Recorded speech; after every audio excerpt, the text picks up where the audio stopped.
insanity or insanity of Mrs. Elizabeth P.W. Packard. The court will come to order in the matter of Packard versus Packard. And who will care for your children, Reverend Packard, now that your wife will be confined? My sister lives near us. And though she has children of her own, she offered and killed her children, Wolf. Yes, I'm sure. Can you help my wife, Doctor? I will know more after my examination of her, but cases like your wife's are a specialty of mine here in Jacksonville. Really? I do not know what else to do. It is very difficult for me to leave her here, but I fear for the children's spiritual and physical welfare. I see. Doctor, Mrs. Bonner. I have Mrs. Packard with me. Shall I bring her in? Yes, yes. Reverend Packard, please remain quiet during my examination of your wife. She may be upset, but let me handle it. Don't you touch me! Peter, Elizabeth, Pumpkin don't! Eater had a wife and couldn't keep her. Put her in a pumpkin shell, and there he kept her very well. Mrs. Packard, I am Dr. Andrew McFarland, Superintendent of Jacksonville Insane Asylum. Oh, I wish to assure you that you'll be quite comfortable here and will in future be in my personal care. oh really? I'm so glad to hear it that I'd be in your personal care. But surely you see I don't belong here. Ah, yes? Indeed. I will not stay. Why are you turning everybody against me? Mrs. Packard, please, take your seat. Peter, Pumpkin Eater, had a wife. Now then, The children's favorite rhyme. I do hope that you have slept well and that the plain food of the asylum will agree with you. No, I'm afraid that none of this agrees with me. Nothing here agrees with me. I'm sorry. I understand. I did not sleep well, I thank you. I could not. How many children do you have, Mrs. Packard? I have 6 children. 5 boys and a girl. The oldest is 18 years and the youngest is 18 months. All but the oldest were living at home the morning I was abducted. Abducted? Yes, abducted. I was having my bath.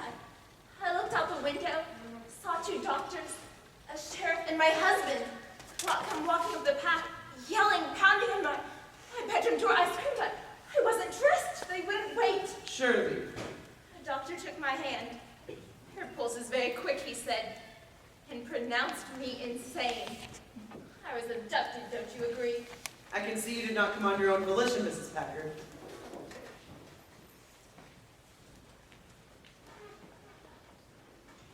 Theophilus, how can you do this to the mother of your children? It is for your own good, and quite obviously for the good of the children. What will the children do without their mother? My sister will be helpful. Lil will be helpful as well. Libby is only 10 years old, Theo. She's a little girl. I am well aware of her age, Mrs. Packard. The children will be well cared for, and they'll soon get used to They it. will not get used to it, and neither shall I. Sit down. You're hysterical. I do not want them to come restrain you again. I shall die without my babies, Theo. It is the reason I'm alive.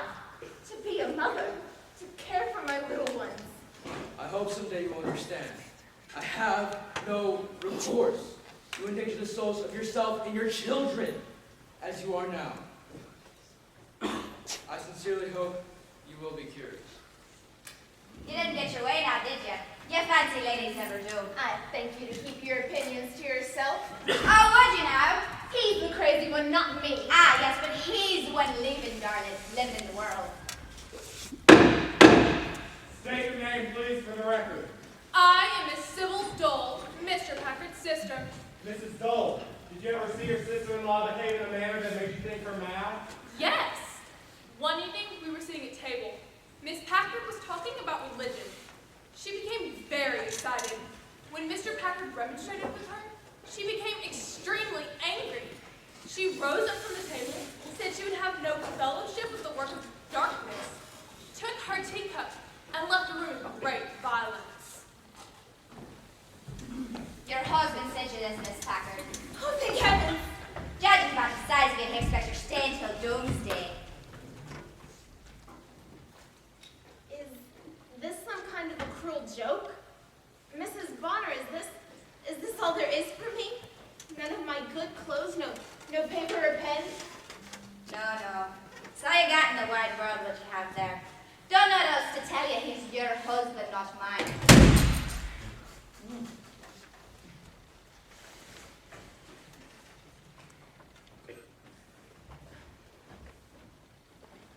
You'll find a way to survive, dear. Give it time. How long have you been here?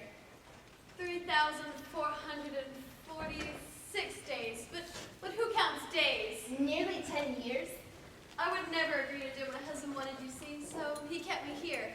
I wouldn't be surprised if I die here. So I have to get out of here. My children need me. Of course they do. Good morning, ladies. Doctor. Mrs. Bonner will escort you to the yard while I treat Mrs. Packard. And how are you feeling today? I should like to give you a new treatment, Mrs. Packard, to relieve some of your strain. Your nervous system has been severely taxed. Yes, it has. You will feel my hands on your back, on your neck, and on your shoulders. Just relax. You're trembling, Elizabeth. Close your eyes. Feel my warmth. Just give in.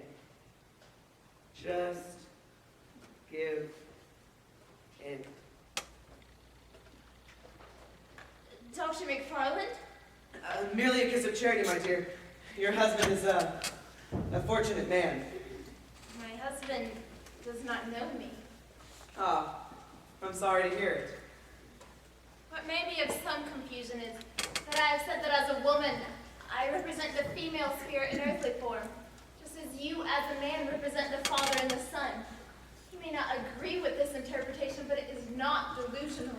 Yes, well, it is even quite interesting, Mrs. Packard, but you must be practical. What you've just said is completely irrelevant. Irrelevant. Why? Why not discuss what is clearly interesting? No, you have not given a response acceptable to your husband's teachings. And that must be our prime concern. Then you must understand my husband's teachings, Doctor. No, you are here so I can understand you, Elizabeth, not your husband. And understand what I am up against.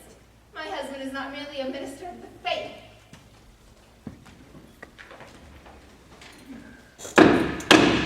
Dr. Brown, did you make an evaluation of Mrs. Packard's mental state? I did. I visited Mrs. Packard by request of Mr. Packard at their house 2 years ago. She thought I was selling sewing machines. We discussed them at length. We spoke on women's issues as well. We did not agree on those issues, but I did not think her completely insane on that subject. But when we spoke of religion, however, I had no doubt that she was hopelessly insane and needed to be committed to the asylum. Shut up, you! Hello? Are you alright? Quiet now! Do you need help? Go to bed, dear. There's nothing you can do. Hello, answer me!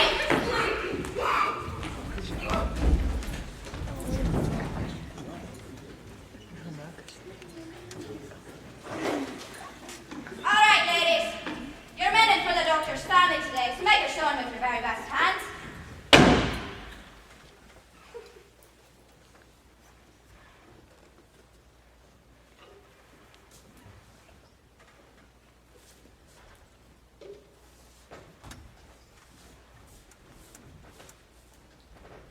At least we'll be doing something quiet and useful.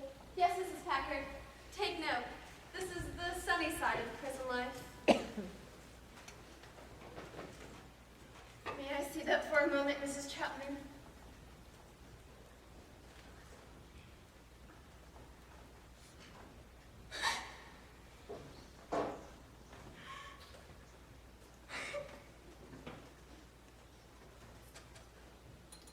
Thank you. What happened last night? Someone was being disciplined for something or another, I should think. They call it subduing the patient. It happens many nights. Really? I hope it wasn't too bad for her.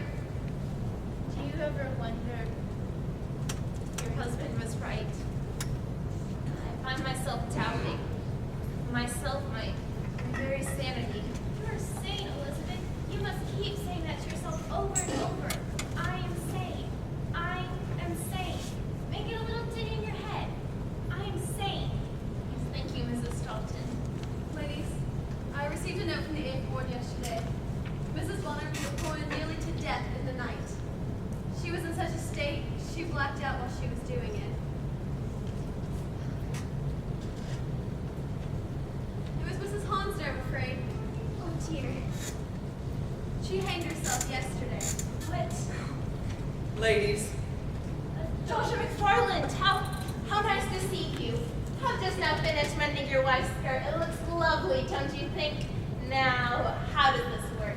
Do I give you the bill for it now or later? Mrs. Packard, come over here and speak with me in private, please. Mrs. Bonner, you may clear the room. All right, ladies, off with you. Watch yourself. So I assume you still want to leave Jacksonville, do you not? Yes, of course. Well, I shall miss you terribly, my dear, but I've decided not to be selfish. In fact, you can elect to leave quite soon. Really? You're going to declare me sane? I expect that you will sign an affidavit in order to honor and obey your husband in all things. That if I submit to all my husband's wishes and beliefs, I should be considered sane? I should think it would mean just the opposite. Would you? I will not ask you to put yourself in my shoes. Clearly, that would be asking too much. I sign, and I keep what I truly believe hidden from my children. Yes, especially from your children. I don't know. It seems to me that you need to return home to your children, not your husband, as quickly as you can. You cannot thrive here, Elizabeth. Let me help you. I would so enjoy. Yes, I will let you help me. What do the papers say? Well, we have discussed, of course, that you will honor and obey your husband in all things. Doctor, why not let the papers say you release me because I am sane? Say Elizabeth Packard is not mad. Say Elizabeth Packard will not thrive here. I will protect you, Elizabeth. I will deliver you, Elizabeth. Mrs. Packard, perhaps I shall bring you the papers to sign later today or in the morning. It's best that you leave as soon as possible. Will you bring the papers as presently written? Yes, of course. There's no other way to release you.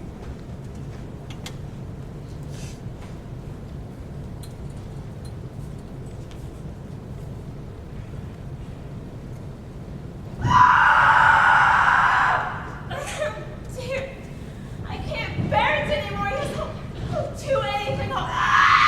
Sign anything, the children.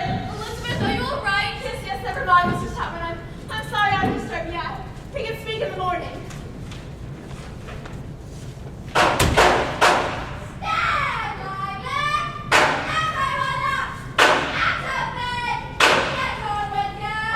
Mrs. Packard, have you slept? No. Mrs. Packard, Elizabeth, what are you doing? I am writing to him. I am his favorite. I will use my position for all of us. What are you talking about? There is no other way, Mrs. Chapman. I can appeal to the doctor's humanity and his good conscience, and he will pronounce us all sane. No, he won't. He will change me. The degradation he fosters in this institution, Lord. Elizabeth, you must never tell a man like Dr. McFarland he is wrong. He will punish you terribly for criticizing him. You haven't had your sleep in weeks, and you've written all night. Yes, this is my proof. That is what I shall call it. Mrs. Packard, wait. You dressed in see him after breakfast. No. With all due respect, nothing will change if I stay here as you two have. I have to do something. I will see him before breakfast if he is here. Elizabeth, sign the papers and just go home. No! I cannot go home on his terms. I betrayed my children if I betrayed myself. I cannot go home and lie to them, pretending I believe everything their father thinks and says and believes. I understand, but you cannot do this. Mrs. Bonner! What are you doing, child? I cannot wait. If I wait, I might lose courage. Mrs. Bonner! What are you roaring about? I should like to speak with Dr. McFarland. Do you know what he is about? You stay here. I'll see if he wants to speak with you. The rest of you, get dressed. Breakfast in 5 minutes. Stop, lively!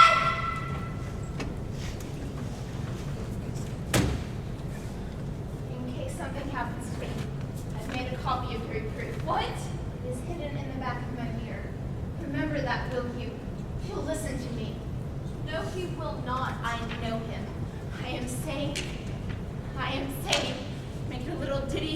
In my head, I am sane. Mrs. Packard, do you wish to speak with me?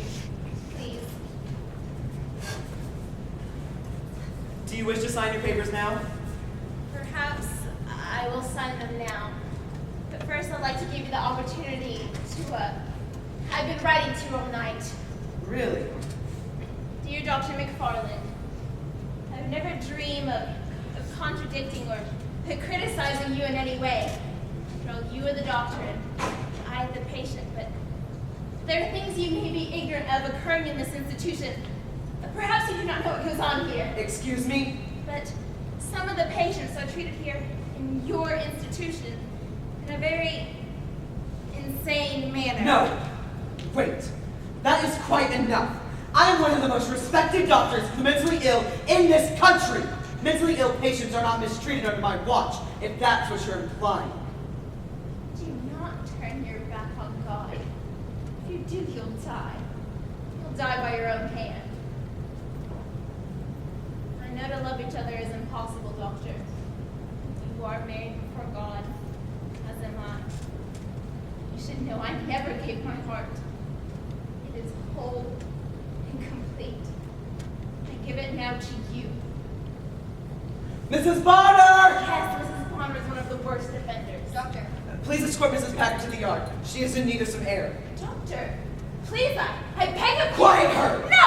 Call an attendant! Quiet. Stop I your will never be patient! quiet. Doctor, if you know what goes on in here, you are insane. What did you say? Insane! For knowingly inflicting pain on powerless people in need. And it warrants imprisonment for life as you imprison others. You ungrateful!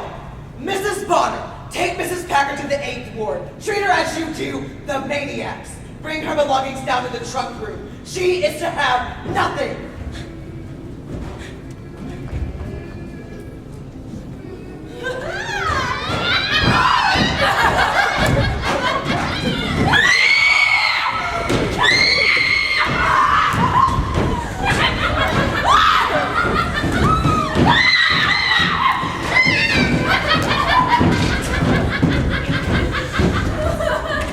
Welcome to your new home, darling. Miss Tennant and Miss Packard. Mrs. Bonner. Hello, Mrs. Packard. She's to have nothing, nothing at all. All her belongings have been sent to the trunk room. Doctor's orders. The violence. She can be. Thank you too, Mrs. Tenney. Leave her with me, Mrs. Bonner. Follow me, please, Mrs. Packard. This will be your bed. I see. Are there any clean sheets I could have? Excuse me? I'm afraid not. Is there a place to bathe? That is, if one knew how. Oh, not really, no. It's almost impossible to breathe. Once or twice a week, some men come in and shovel it all out. You know, I'm almost relieved to be here. Excuse me? At least it's clear now. Since I can no longer tend my children what the Lord should have me do. Can you find some bucket and soap? Let's boil these. In fact, let's strip all these mattresses and restuff them. Yes, of course.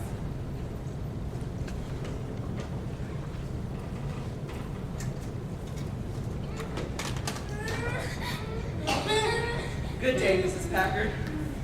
Doctor, I thank you for assigning me quite a large missionary field here to cultivate. Yes, our good works are never enough for you, Mrs. Packard. Why are you here, Doctor? I wanted to see how you were getting on. Now you see. Yes. Are you still here? Would you like to talk now in depth or rather help me with the work? I'm on my rounds. I have other patients and duties in need besides you, Mrs. Packard. And yet you cannot stay away. Tell me, Doctor, have you slept? No, I have not slept. Perhaps your soul is not quiet.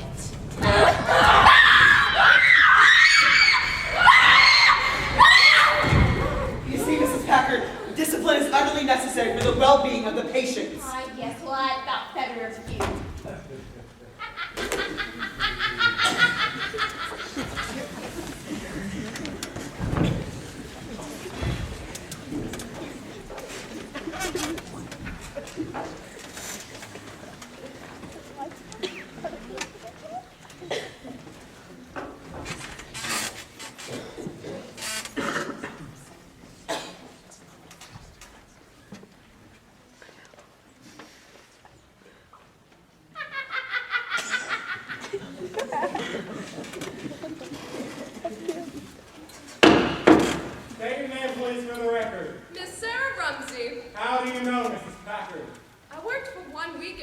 Packard's house as a favor to Mr. Packard. When she found I was going to be staying in the house and that the French servant had been discharged, she ordered me into the kitchen. I thought it an evidence of insanity for her to order me into the kitchen. Were you present at the interview when Mrs. Packard ordered the congregants from the church to leave the house? I was. Miss Packard was very pale and angry. She was in an undress and her hair was down over her face. It was 11 o'clock in the forenoon. Thank you, Miss Rumsey. We got a lazy one here for isolation. That's it. Hands over your head. Mrs. Stockton? Oh, Elizabeth! I shall die, please! Stop it! Come on, you! Don't try to stop her, dear. That would be dangerous for Mrs. Stockton. No.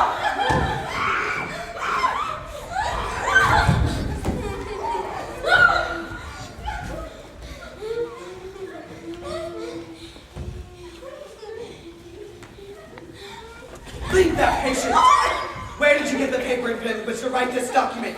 Doctor, do you not know that all of the inmates who have any wits about them, as well as much of your staff, except for Mrs. Teddy, of course, want to expose to the world both you and this abomination you call an asylum? They supply me with paper. They inform me of what is really happening inside this institution, and I write it all down. Can you hear that? That is Mrs. Stockton, a woman of 70 years and complete virtue who is now in your isolation room. Mrs. Stockton needed disciplinary action, and it is completely safe. That's a lie. It is unwise of you to declare war on me and my institution, Mrs. Packard. Mrs. Tinney, if I find in the future that Mrs. Packard has used a paper and pen, you will lose your position immediately. Yes, Doctor. You may go. And Mrs. Bonner, thank you for bringing these ravings to my attention.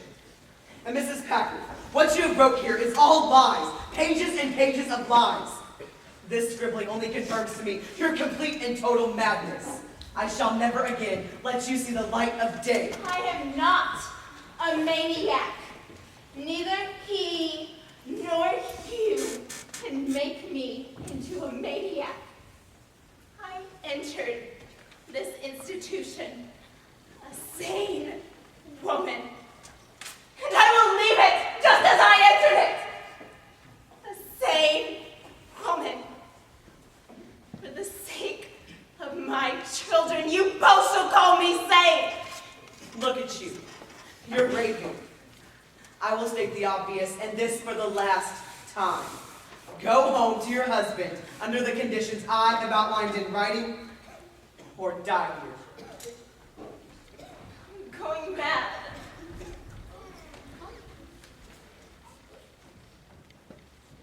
I'm sorry to put your position in jeopardy, Mrs. Tenney. It's my choice. I'm glad to do it.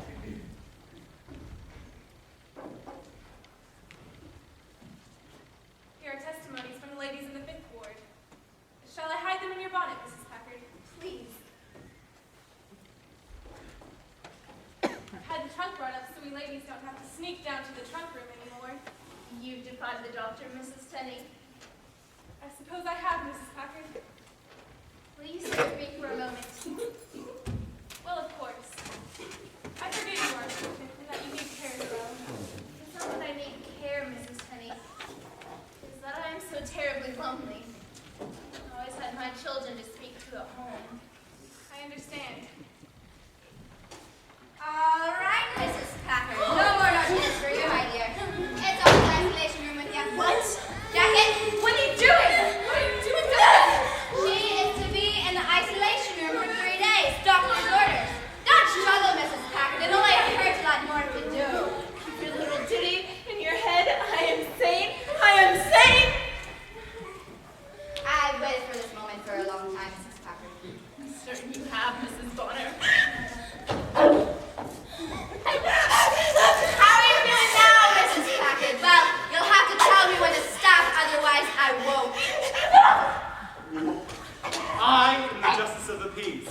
I lived 15 rods from the Packard house. I saw Mr. Packard nearly every day, sometimes 2 or 3 times a day. I've seen nothing since she resigned from Mrs. Packard to make me think her insane. I'm not a physician and I'm not an expert, but if she be insane, no common sense man could find it out. Of course, we all knew Mr. and Mrs. Packard were having difficulties. It was becoming public knowledge.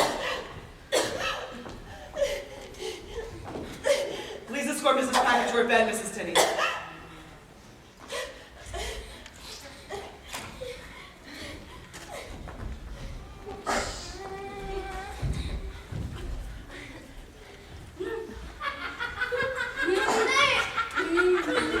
I help you, sir?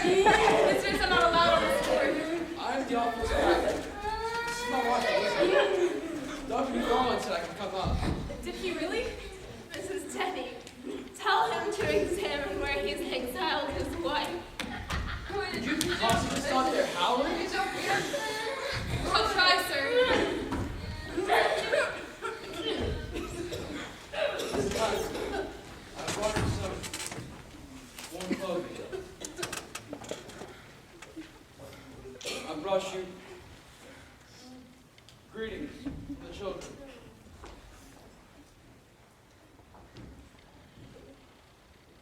Elizabeth, I've lost my position at the church. I've lost my congregation. We have no money.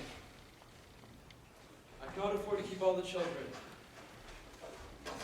And I'm asking your advice on where each child should go.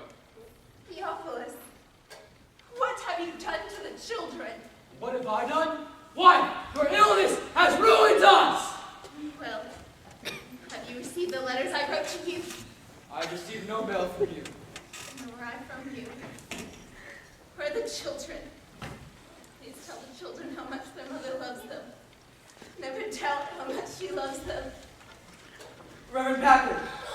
There you are. Doctor, Where did you get that paper, Mrs. Packard? Mr. Packard gave it to me. I'm sure he thought it an innocent amusement for me to write here, knowing I loved to write while I was at home. Let me see it. You must not do that. If you ever attempt to interfere with my management and discipline of your wife, you will have the liberty of taking her away with you forthwith. Do you wish to do that? Do you wish to take her away with you now? Come with me, sir. You must not be here.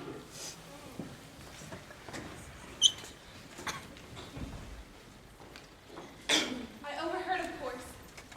Lie. Mrs. Packard, just lie. Women have been doing it since the beginning of time. But I can't do it. You heard him. He'll never let me near the children again. I've lost them. Do not lie down in this bed, Mrs. Packard. Come on, up with you. I cannot. I cannot just now, Mrs. Tenney. Then I shall help you. Come on. I am Dr. Robert Duncanson. I have earned advanced degrees in both theology and medicine. Mrs. Packard's explanation of woman representing the Holy Ghost, and that man represents the male attributes of the Father, and that the Son is the fruit of the Father and the Holy Ghost, is a very ancient theological dogma, sir, and is entertained by many of our most eminent and learned men. It is by no means a mark of lunacy. I pronounce her a sane woman, and wish we had a nation of such women.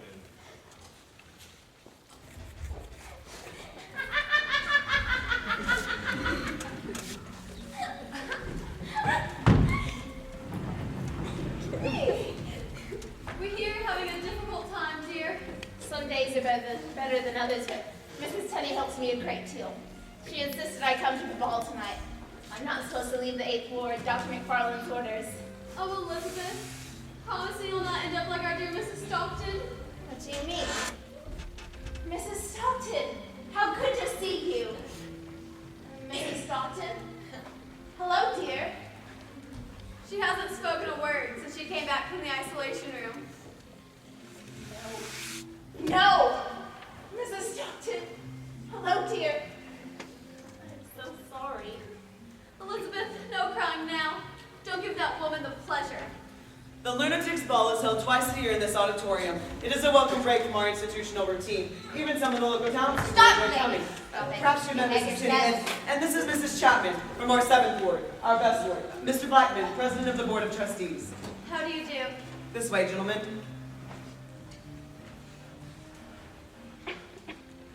Hello. I'm Elizabeth Packard from the 8th Ward. Gentlemen, shall we? The ward for the violent and the hopelessly insane. I've been working since my incarceration there to clean it and clean the inmates and help make a healing atmosphere for treating the sick. I do so hope you can see it on your visit. Really? How extraordinary. I'm chairman of the board and I've never seen that ward. Really? Well, then you must see it. It's been transformed. Yes, did you say you worked here, Mrs. Mrs. Packard has been a very helpful patient during her cure. Yes, you see, see I'm actually still safe. And I do so hope you'll give me just 10 minutes of your time so I may demonstrate my sanity to you. Well, you certainly are a charming and articulate creature, Mrs. Packard. I'm sure we could arrange 10 minutes, Doctor. Mr. Blackman, In your office, Doctor? I look forward to it. Yes, of course. This way, gentlemen. Good evening, ladies.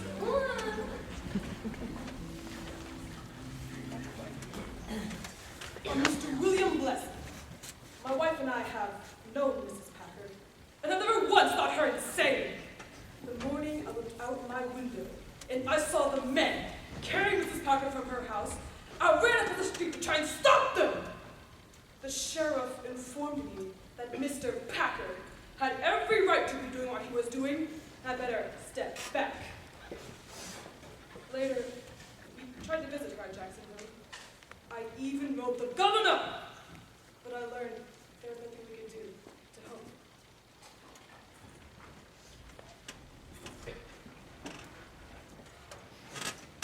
Please, have a seat. Thank you, sir. I'm the wife of Reverend Theophilus Packard, invited here today, I assume, by Joshua McFarland. Let me begin by saying my husband would have me incarcerated here because I do not believe any longer in his old, to my mind, his perversely old-school Calvinist teachings. Tell me, Mrs. Packard, in what ways do you differ from the church? Do you have visions or hallucinations? Bouts of uncontrollable ravings?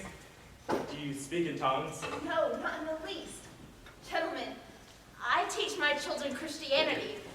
My husband teaches the children Calvinism. Christianity upholds the authority of salvation in God. Calvinism upholds the authority of damnation and the devil. Words! Please hear me out. Christ taught us that our true natures are good. Yet my husband preaches that only the elect are good enough to be saved. But gentlemen, God taught us that we are all God's dear children, and there is no limit to his mercy. I see. Do not ask my husband to change his beliefs, sir. Merely to allow me the right to follow my own. And I thank you so very much for hearing me today. Is that all you have to say, Mrs. Packard? Yes, that should suffice. Mr. Blackman, I should like to thank you, Mrs. Packard. Gentlemen, I cannot but say, Mrs. Packard appears to be far from violent or hopelessly insane.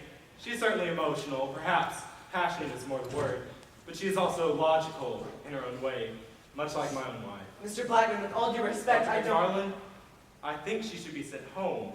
Incarceration seems to have been obtained in consequence of Mrs. Packard using her reason, and not, as reported, by losing her reason.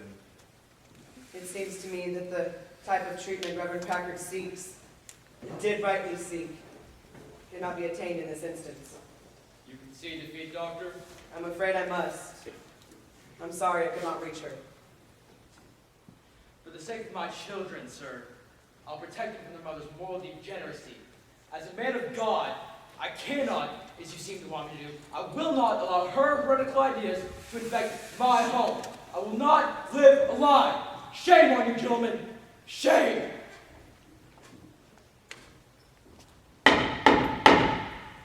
Gentlemen of the jury, let me remind you, though it is legal for a man to commit his wife to a lunatic asylum without proof of insanity, it is illegal to imprison a woman in her own home unless she is proven insane in a court of law. Mrs. Packard, I have granted your request to read a short statement to the jury. Your Honor, it is almost by accident that I appear before you. In America, we do not lock up those with whom we disagree. Gentlemen of the jury, I entrust you my life with your good judgment and manly protection. Gentlemen, the quality of your service is reflected in your judgment. Has the jury reached a verdict? We have, Your Honor. The defendant will rise. Mr. Foreman, you may read the verdict. We, the undersigned jurors in the case of Packard versus Packard, having heard the evidence, are satisfied that Elizabeth P.W. Packard is sane. It is hereby ordered that Mrs. Elizabeth P.W. Packard be relieved of all restraints incompatible with her condition as a sane woman, and is now at liberty. It took Elizabeth 9 years to gain custody of her children. She and her husband never lived together again Mrs. Packard died at the age of 81. until the end of her life. She works for the rights of the mentally ill to fight for the emancipation of married women. Due to her efforts and the influence of her books, 34 bills were passed in various legislatures. Mrs. Packard succeeded in having Jacksonville Insane Asylum investigated for negligence and abuse. Though the investigators recommended the firing of Dr. McFarland, the trustees chose not to ask for his resignation. Mrs. Stockton And Mrs. Chapman. died at Jacksonville. Mrs. Bonner was committed to the poorhouse for the criminally insane. Theophilus Packard remained a minister, but never again had his own church. He died at the age of 83. Dr. McFarland and Elizabeth Packard never saw each other again. And in 1891, Dr. McFarland